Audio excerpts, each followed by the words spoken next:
Hello and welcome to the post-match fan show. I'm Diyar and today I'm going to be joined by various Palace fans from all around the world talking about that pathetic game. But before I do, I just want to give a couple of my thoughts before I have on Stan and Chris and others.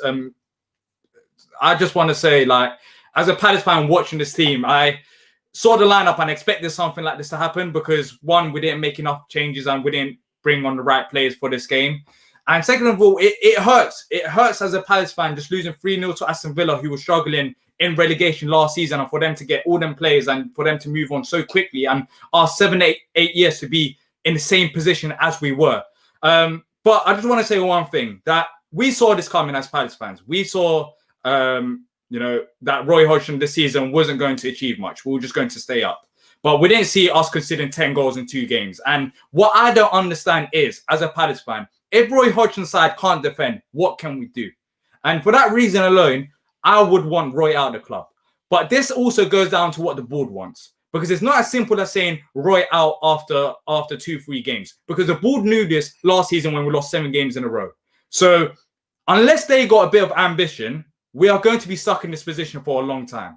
I just want to say that. And it hurts watching my team play week in, week out and knowing what's going to happen. But this is also a collective thing. We can blame it on Roy. Roy's game management was absolutely poor today, 100%. But now it's down to the board. We have no risk factor involved. There's teams that are worse than us that even if you get a new manager, we should be fine. We've got good enough players. It's the perfect opportunity to go and experiment and get someone in. Because there are actual teams that are somehow much worse than us. So if this is, if this is Steve Parish watching this or anyone else in the club, please, for the sake of this team, for the sake of Zaha, we've got good enough players. Please, let's change it about. We've got the players to go and play football, and this is not good enough. But now, as always, if you do enjoy it, if you're watching on Facebook and Twitter, head over to YouTube and leave a like and subscribe. But credit to Villa as well. I just want to say that. Credit to Villa because they did play well. And I was confused whether we had 10 men or they had 10 men because they played much better with 10 men than they did with 11 men. And that shows the characteristics. These players are tired of playing for Roy. We definitely need something else. But Chris and Stan, that was my bit for it. I'll start with you, Chris. Poor. You're always positive. You always find positivity. But in this game, surely it's just, what can you be positive about? Yeah, you struggle, man. You struggle to take any positives from that. I think for me, the worrying thing is that obviously with Palace and with Roy's teams, we're always defensively, we're normally sound. And we've conceded 10 goals in 2 games, scoring no goals. And we brought in strikers. It's appalling. But I think, me personally, I think part of the reason is Roy's a little bit too loyal. No, not even a little bit. Roy's way too loyal to players, yeah? So when you look at the Palace centre-back pairing and you're seeing Koyate and Dan, realistically, are they Palace's first choice centre-backs? That's a question I'd ask all Palace fans. I don't think they are. Dan's ageing. They look so slow. So slow. They just look so exposed. And I feel like with Roy, he's just given them the benefit of the doubt because they've put in a couple of good performances earlier in the season. If Tompkins is fit, where's Tompkins? You know what I mean? Sacco costs us big money. I know he's a liability sometimes, but still, what's he doing? It's just, I'm just pissed off, man. It's ruined my Christmas. Yeah, Stan, well, let's talk about the lineup first and foremost. What do you make of that lineup after losing 7-0? Do you think it was the right changes that's made? Was there enough changes? No, it wasn't. Well, look, you can't change 11 players, right? But PVA, did he start today? Did he play? Did he play? Didn't see him, mate. I think they left him on the bus, no? Nah, he was there. He was there. In fact, we saw him in the first goal where he was jogging back. He was jogging back for the goal after he was out of position. And that's one thing I don't understand. If you're going to start PVA, if you're going to start them type of players, they have to go out there and prove to Roy that, yes, thank you for selecting me. I'm going to put 110% effort in. What can you say that about the players today? The players that we wanted. And that's the annoying thing. I don't understand it. We've got the squad depth. Now we're looking at the January transfer window. Is there a reason to go out and get players?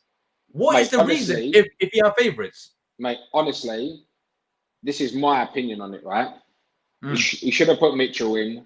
Again, Scott Dan, Chris said it. He's ancient, all right? He's been a good servant to the club, whatever, but he's so old, bruv. He's so old. Why are you playing him? And Kouyate's a midfielder. He just filled in a couple of times at centre-back. And you've got Mamadou Sakho, who's 130 grand a week or whatever he's on. He's not even in the squad. And then you've got Tompkins, who on his day, when fit, is probably our best centre-back. And he's on the bench. It's ridiculous. I don't know why Klein was dropped. I didn't actually think he was that shocking against Liverpool. I mean, they were all bad, but I don't think Wardy had a bad game either today. I think our midfield is a big problem. It's a big problem. I think that he's too loyal to MacArthur. MacArthur's 33 years old. He's 33 years old. He can't play every game. You've got Gyro in there, who's come through Ajax Academy, is an absolute baller, and he can win you. He can win you the ball. He can play some good passes. He's very elegant. The players are trusted with him as well, aren't they? Yeah. Luca, I don't even want to talk about him. Just forget him. He's just, I've had it with him. Do you know what I mean? And if you look at Bertrand Traore, right? We were linked with Bertrand Traore in the summer, right? He grew up in London, bruv. He came through Chelsea's academy. He went to freaking Whitgift School. Why haven't we gone out and got him? We need someone like him in our midfield. And he's sticking with these fucking granddads, mate. It's ridiculous. Yeah. Chris, what is it? Yeah, no, I completely agree. Like, if and this is a frustrating thing. Roy's been around for years and years and years and years. Not just at Palace, but Roy's a footballing man. So surely logic makes sense. Like, I've played a bit of football, nothing to the world degree or anything like that. Just like us normal people, yeah. And it's like the centre backs are aging. Yeah, everyone knows that a football team needs a spine. It needs a spine. So all of a sudden, if you're putting two makeshift centre backs in, that gives no confidence to the back line. Yeah. So Guaita can make all these wonderful little, wonderful saves and everything, but that counts for shit when the back four ain't communicated. It would. Then you go to the midfield. Yeah, the spine in the midfield. Yeah. Just sorry to interrupt, but without Guaita today, it would have been 5 or 6. Yeah, true. Yeah, he's saving Roy's job. He's saving Roy's job, literally. And that's been the last couple of games. He's had to pull off a couple of worldies and whatnot to keep the scoreline down. And then you go into the midfield, again, the spine of the team should be the centre midfield pairing. And it's like we're putting two players in, week out. Luca's form's been terrible for 18 months. Yeah, his free kicks have been pony for 18 months. When we had the free kick, he still takes it. Like when Eze scored against Leeds, why is he not taking that free kick today in the same position?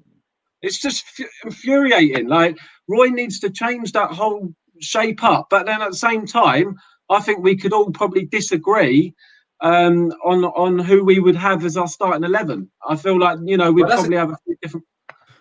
But that's a good thing, though. We should disagree. We should have a good. We should have a good enough squad for it. But we shouldn't be talking about the fact that we lost 7-0 and we still have some of the players that had an absolutely horrendous game. Because look at this now. Think about James Tompkins. Think about Mitch on the bench. You're looking at this. You just let these players play and they lost 7-0. And yet again, you're letting it. Like, what is the point of squad depth? What gives you the motivation? What makes you go in training next week and say, you know what, I'm going to train hard because these lot had an absolute horrendous game and maybe it's my time to shine. You don't have that at Palace because of and that's what it costs. Like, there's a bigger thing to this. Yes, Mitchell didn't start, but Mitchell must be looking at this. He didn't come on. He didn't come on when we were 3-0 down. You know what I'm starting to think, though? I'm starting to think that maybe he thinks we ain't got squad depth. I mean, he says it's the best team ever, whatever, but I think at the moment they might need to go in January and buy a centre mid and a centre back. They might have do you think it's worth spending money on Roy right now when we're looking at it? No, but we'll come to that in a minute. So let's talk about the red card incident. Well, let's talk about the goal first. Of course, we didn't really talk about it, but it was a counter-attacking goal. Down the right-hand side, crossing to the box. Vicente saves it and he just rebounds off. I mean, a goal. Patrick of the watch along, he said it. You can't blame it on one particular player. We get that, but what went wrong for us? Because we could have stopped that. We could have stopped that goal. Vicente saved it. No one picked up their player. PVA, of course, someone said he wasn't even jogging. He was walking back. he was at fault there, but could anyone else in midfield potentially could have picked him up? Because same thing happened against West Brom as well, where we won that game 5-1, but the goal that we conceded, it was in a box and no one's picking them up. What is the role of the midfield then? I think PVA is going to be the pantomime villain again. He was shocking, don't get me wrong. He was completely out of position, but who have you got in that midfield? There's 4 players at least in that midfield that can pick him up, that can put a tackle in or put a challenge in. So you can't blame it all on him. I don't know what position he plays. I was on here last week and I said he needs to really, really have a think about whether professional football is his chosen career path, because he's so bad at the moment. But yeah, I'm just gonna interject. Like, for me, right, I'll be honest. Like, all right, his performance hasn't been up to scratch, but for me, previously, and I know, like, for previous teams as well, there's always been a question mark around PVA defensively. But for me, offensively, there's not many better left backs in the league, for my opinion, going forward. Right, he does score goals. He links up with Wilf really, really well. Something that Mitchell hasn't got. I know Mitchell's got the age and everything like that, and Mitchell will be his successor. But for me, PVA is a really good left back. But at the moment, going back to your point, Stan, like, obviously he's going to be a pantomime villain. Like, there's going to be a lot of criticism against him, and rightly so. But I feel like there's a lot of players as well in that bracket. Yeah, there's a lot. I think, I agree. He's good going forward. He's good going forward, but then again, he always looks like he can't kick with his right foot, and when it's just weak. Is Mitchell that bad going forward though? That's what I don't understand. He's not. He is not Mitchell bad.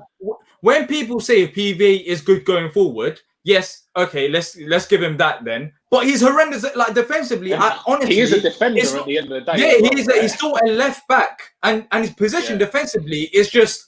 I don't understand it. If you lost 7-0 against Liverpool, surely you're going to look back at that and say, these are the things that I need to improve on.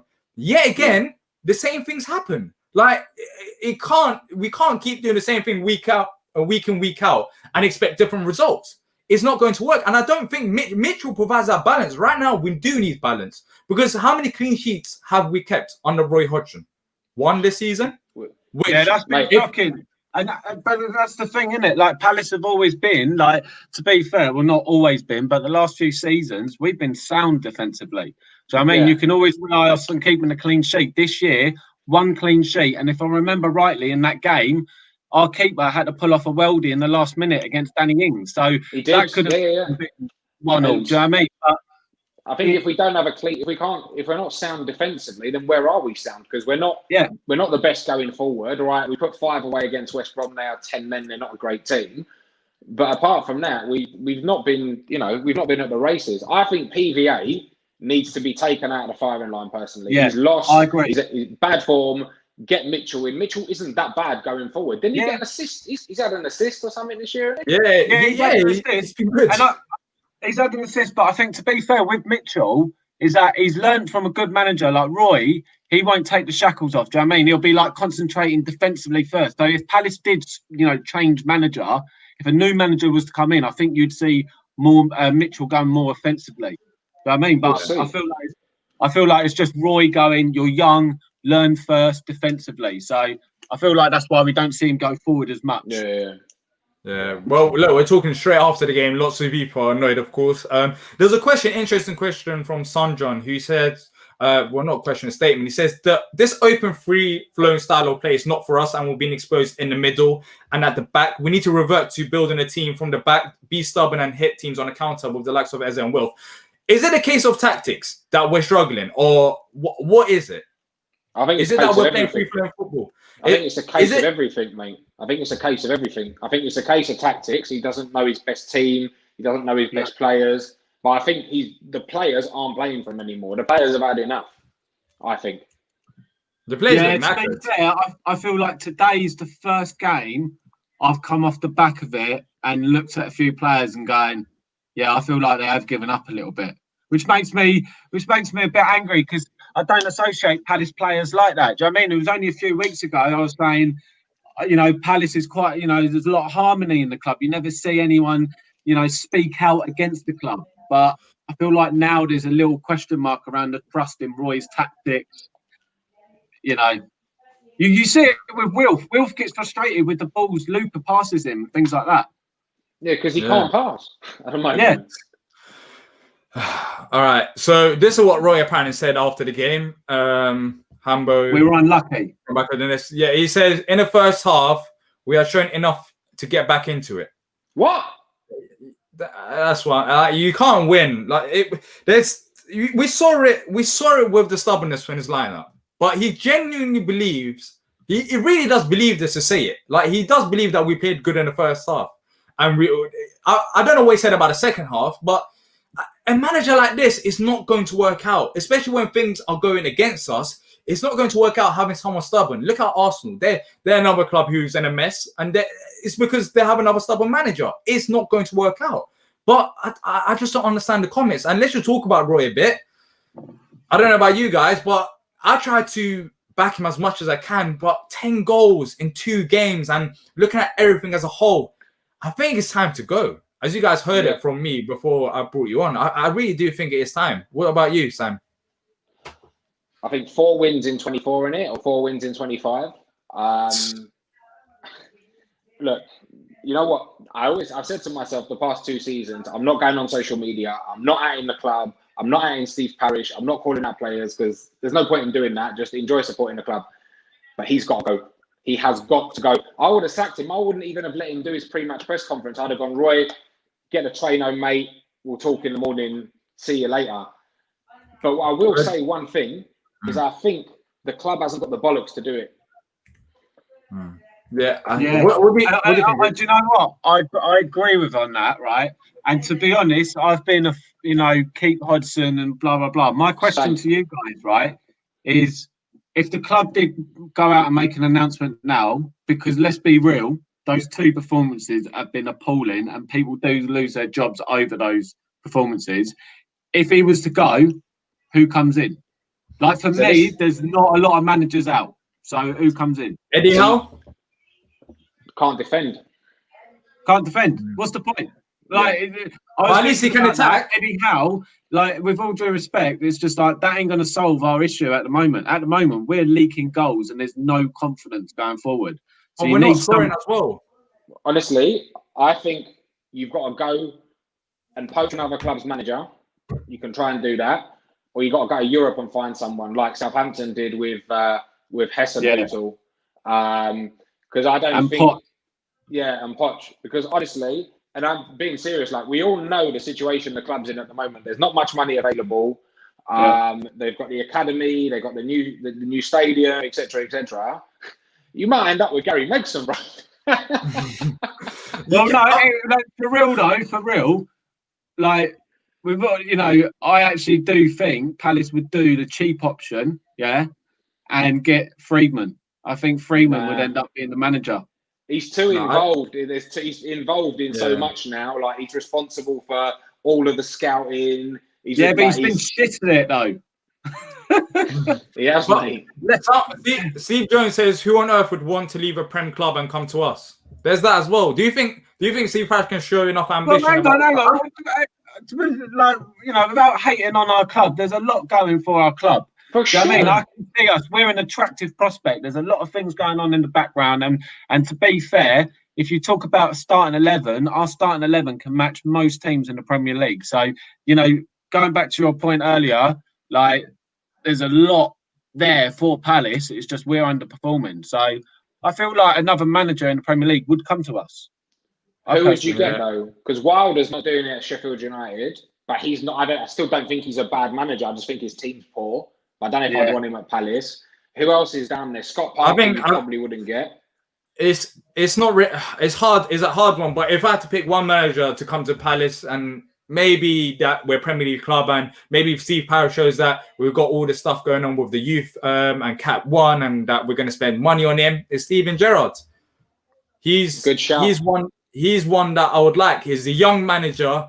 Give him a try. He's doing really well with Rangers. Of course, it's Rangers, but he's doing well in Europe and domestic.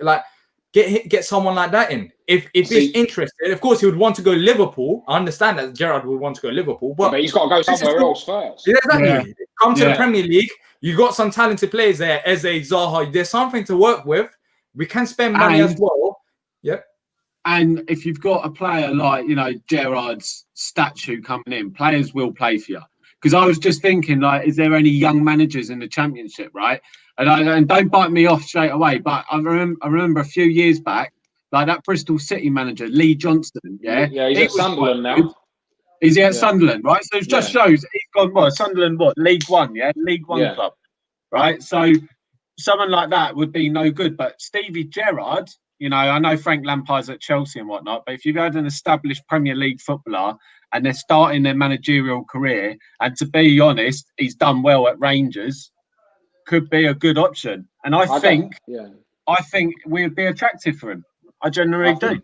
I think it is a good option, but a Steven Gerrard type of appointment is an end of the season type of appointment. Do you know what I mean? Yeah. I think if you're going to throw him in cold in January, I think you might end up not making as much progress as you thought you would have. Do you know what I mean? I think you've got to give him a summer to build. I don't think he would leave Rangers. I don't think he'd leave Rangers right now. And he's going to win the title up there. You know what I mean? So I don't know. I think Eddie Howe is obviously, he will be the preferred choice for a lot of people, but I don't know. Like, Palace don't spend money. They don't really dip into the transfer market. And like I said, I think if we keep going the way we're going, in January, he's got to bring in a new man. He might have to bring in a new manager and spend big on a centre back and a centre mid. Yeah. So looking ahead to the Leicester game, what would you change? Any lineup change? Like after the Liverpool game, I said we have to make loads of changes. But do you think now Roy would actually go and do it? Now that we lost 2 games in a row, conceded 10 goals, do you think he's going to make changes then? No, he won't, because he's stubborn, mate. He won't do it. Realistic changes. What do you realistically see happening then? I think you just heard what he said in his presser. He said, I think we did enough in the first half to try and get back into the game. I think this, I think that. He's going to back these players. PVA will start. Luca and Maka will start again. And it'll be rinse and repeat. It always is with him. And Leicester are a good side. Vardy will run rings around us. Tielemans. I'm trying to think. Harvey Barnes. It's going to be rinse and repeat with him. It's never, what's it called? It's never, there's never anything you're going to change. I personally make changes. I think he'll still be in charge against Leicester as well. I don't think they're going to sack him. Well, yeah. Well, I feel like the only changes that might happen. In fact, it will happen, and then they'll go. We do change the team up. Is Wardia come out, Kleiner come in, and Townsend will start, and Schlupp will come out. I thought Eze was poor today. I thought he was poor. He was all right. Ward always does all right. Ward's a solid 7 out of 10 most weeks, 6.5, 7. Ward was fine, but I thought Eze was poor, but I just thought he was misguided. He's a young player. He needs senior players barking orders at him, going, do this, do that, learning, etc., etc. He didn't have that today. Yeah, he said it in the interview beforehand. This is what he likes about Wilf, playing with Wilf. He's learned a lot from Wilf, right? But it's like someone like Eze can't show his skill, can't show his capabilities if we're not playing the right way for him. It's the same with Benteke today. What's the point of playing Benteke if you're not going to get balls in the box? Yeah, that's it. Do you know what I mean? Like, you might as well just play Batshuayi or Ayew. Like, you completely took a player. He come on, didn't he, Batshuayi? Did he even touch the ball? Hardly. Yeah, I can't remember. I was just too pissed off to remember. But look, I'm going to bring on T. Who's going to come on now. Chris and Stan, I'll hopefully talk to you after the Leicester game. But yeah, that was a good chat. But of course, you guys are not... No one's really a fan of Roy right now, but let's see what T says. But yeah, talk to you guys soon. Nice one, guys. Happy Christmas. You too. Okay, now I'm going to have T on. If you guys want to come on as well and have your say about the game, about Palace, whatever's on your mind, just DM us, DM me or DM Back of the Nest and we'll get you on. But T, how you doing, bro? Yo, how you doing, man? Good to meet you. How you doing? Yeah, I'm good. Thanks for coming on. It was the first time. Yes, what did you make of that performance? Villa 3, Palace 0. Just disappointing after that Liverpool game. You expected a bit more from the players, didn't you? It works both ways, because being frustrated from that game and hoping and expecting us to try and come in and do something different from the 7-0 performance last week, it's almost like insanity. And for Roy Hodgson to have that performance happen to his team and not come in and change anything is insanity. It's literally the definition, doing the same thing over and over again and expecting a different result. Yeah. So it hurts to watch, man. Yeah, what do you make of the lineup changes? Of course, there were one or two that happened, but you're shaking your head. Wasn't enough for you. Patrick Van Aanholt starting. I wasn't a massive fan of that. I thought Diyar should have started as well in midfield. There was more changes that we could have made because we've got the squad now to make them changes. You know, and that makes me think about the years past, where in every post match or any type of press conference, Roy's talking about, well, if we can get more players in, if we're so thin on our roster and the squad is so small. Now you have the players, now you have the talent, and you're still not using them. Matter of fact, you're still fielding the same players that you did before when we supposedly didn't have the numbers that we needed. So what's the issue now, Roy? Like Scott Dan, he is the ultimate servant of this club. Like I love him to death, love what he's done for us. And I guess sometimes when you support a small club, one of the biggest problems that you can have is the ultimate loyalty to guys that just can't do it anymore. And Scott Dan just can't do it anymore. He shouldn't be starting. Number one. Number two, Pat Van Aanholt wants to be more of a left winger than he does a left back. There's so much room behind him all the time. His overlaps. He overlaps when we don't even have overlapping opportunities. Like, Eze doesn't even have the ball yet, and Pat Van Aanholt is above him, beyond him. We lose the ball, and then now we got to depend on Scott Dan at the back, hoping that he can stop somebody, or Luka Milivojevic, who the best thing he does is foul. Yeah, God. It is annoying, but talking about that first goal, what do you make? Of course, you can't blame a player in particular. Patrick Van Aanholt was out of position, but we could have definitely stopped that. What do you make of that first goal? Where do you think it went wrong? It went wrong, like you said, being out of position first and foremost. But at the end result, unlucky, because you do enough at the back to make it a tough shot for Ollie Watkins. Great save by Vicente, but the deflection then leads to the opportunity for Traore, which, watching it, I wasn't irate. I wasn't mad. It's kind of like, okay, hey, sucks that they got that first goal within the first 10 minutes of the game. Unlucky. We got to come out, make sure we equalize. You know, it was the later goals in the game that made you mad, that made you frustrated. But once again, you know, it's not always the immediacy of a mistake that we make that causes us a goal. It's things like having your left back beyond the center line, they're coming up on an attack. Before you know it, even things like deflections end up in goals because we have players being pulled to one side of the field, leaving gaps in behind. Yeah, it was poor defensively, and then they go down to 10 men. At half time, if it was Roy, would he have kept it how it is, or did he expect changes to at least counter that they've gone to 10 men? Because there were no changes. We know how they were going to set up. They took out their player and put another defensive player there. What do you make of that? Well, first of all, you have to take advantage of that because they took out the guy who scored the goal on us. They took out an attacking player to solidify themselves at the back with Consa, and we make no adjustments at all.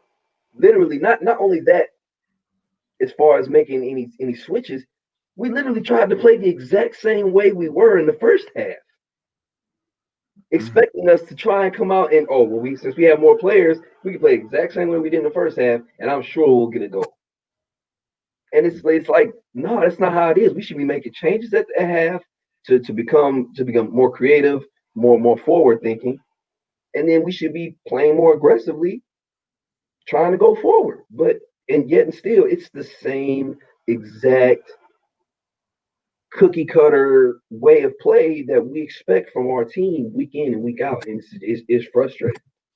Yeah, well, look, this is your first time coming on, so it sounds like you're not a massive fan of Roy in general. After this game, where do you stand? Lots of people saying Roy out. Someone just said Roy sub at halftime. Look, he doesn't like changing about. Lots of people are saying enough is enough. Roy out. Where do you stand with him? Do you think you should give I him more mean, time?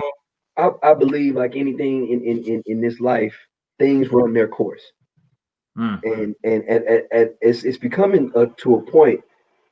What Roy has done for us, every single Palace fan appreciates.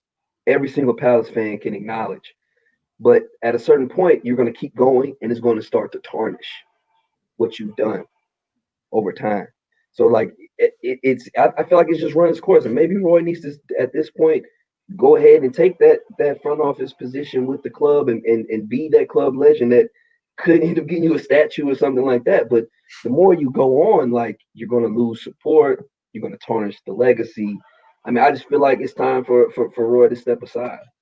Do you think that they will change it about? Because when you're looking at the league table, we're still comfortable in the league in terms of staying up, and there are teams worse than us. Do you see the board just saying, well, there's no risk involved in this, so why change, Roy? We will still pick up points in the future. And I think a lot of it just has to do with the ambitions of your club. What do you want? What do you want from this organization? What do you want from this club? What do you want for your fan base? Because we could stay with Roy, and he very well possibly will keep us up, and that will further add on to the folklore that is Roy Hodgson. Of he kept Palace up even through all the bad times, but some of the bad times were actually spurned by him and his decision making. Yeah. So it's like, I could see them keeping him on for the rest of the season, pretty simply. I mean, unless it gets DeBoer bad, where we're talking a lot of games lost in a row. I could see that then happening.